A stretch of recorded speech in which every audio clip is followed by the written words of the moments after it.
Hello, ഞാൻ കരുതി ഇന്നൊരു ക്യാരമൽ പോപ്കോൺ ഉണ്ടാക്കാന്ന്. ഇത് പാളിപ്പോകുന്നതാണ് എൻ്റെ ഒരു 150% എൻ്റെ ഒരു വിശ്വാസം. കാരണം ഇതിനകത്ത് ഓൾറെഡി ഉപ്പുണ്ട് കേട്ടോ. അപ്പോൾ ഇനി ഇതിനകത്തേക്ക് പഞ്ചസാരയും കൊണ്ട് ചെല്ലുമ്പോൾ എന്താവുമെന്ന് എനിക്കറിയത്തില്ല. എന്തായാലും ഇത് മുഴുവൻ ഞാൻ ക്യാരമലായിട്ട് എടുക്കുന്നില്ല, കുറച്ച് മാത്രം എടുത്തിട്ടൊന്ന് പരീക്ഷിച്ച് നോക്കാം. അപ്പോൾ ഇതിൻ്റെ കുക്കർ നല്ലോണം ചൂടായിട്ടുണ്ട്. അപ്പോൾ ഞാനിനി ഈ പോപ്കോൺ ഒന്ന് ഇട്ട് കൊടുക്കാണ്. അവിടെ നല്ലോണം ഷെയ്ക്ക് ചെയ്തിട്ട് ഞാൻ മൂടി വെച്ചിട്ടുണ്ട്. ആ പൊട്ടുന്ന സൗണ്ട് കേൾക്കാമല്ലോ. ഇനി ഇതായിട്ട് കാണിച്ചു തരാം. അപ്പോൾ ഇതിൻ്റെ പോപ്കോൺ ഇവിടെ ആയിട്ടുണ്ട് കേട്ടോ. ഇതുകൊണ്ട് 3-4 കൂടി പൊട്ടാനുണ്ടായിരുന്നു. അത് കുഴപ്പമില്ല, ഇത്ര മതി. ഇനിയിപ്പം ഞാനൊരു ചീനച്ചട്ടി വെച്ച് അതിനകത്തേക്ക് ഒരു 3 സ്പൂൺ പഞ്ചസാരയും കൂടി ഇട്ടിട്ടുണ്ട്. ഇനി ഇത് നല്ലോണം ഉരുക്കിയെടുക്കട്ടെ. അപ്പോൾ ഇത് നല്ലൊരു ബ്രൗൺ കളറായിട്ടുണ്ട്. നമുക്കിനി ഇതിനകത്തേക്ക് കുറച്ച് പോപ്കോൺ എടുത്ത് വാരിയിട്ട് കൊടുക്കാം.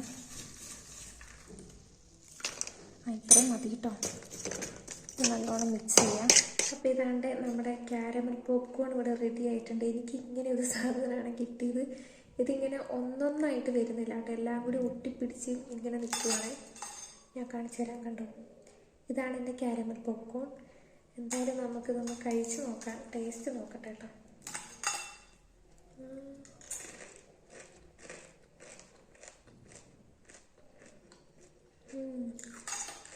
കൊള്ളാം കേട്ടോ, ഫ്ലോപ്പൊന്നും ആയിട്ടില്ല കേട്ടോ. ഇതിന് നമ്മുടെ ഒരു കടലമിഠായി വയ്ക്കില്ലേ, അതിൻ്റെ ഒരു ടേസ്റ്റായിട്ടുള്ളത്. സംഭവം കൊള്ളാം കേട്ടോ. ഞാനെന്തായാലും ഇത്രയും ഞാൻ ഉണ്ടാക്കിയിട്ടുണ്ടായിരുന്നുള്ളൂ, മുഴുവൻ ഞാൻ ഉണ്ടാക്കിയില്ല. കാരണം ഫ്ലോപ്പ് ആയാലോ എന്ന് വിചാരിച്ചിട്ട്. ഇത് നല്ല ക്രിസ്പിയാണ് കേട്ടോ, ഇങ്ങനെ. എന്തായാലും സാധനം കൊള്ളാം കേട്ടോ. ഫ്ലോപ്പായിട്ടില്ല, അടിപൊളിയാണ്.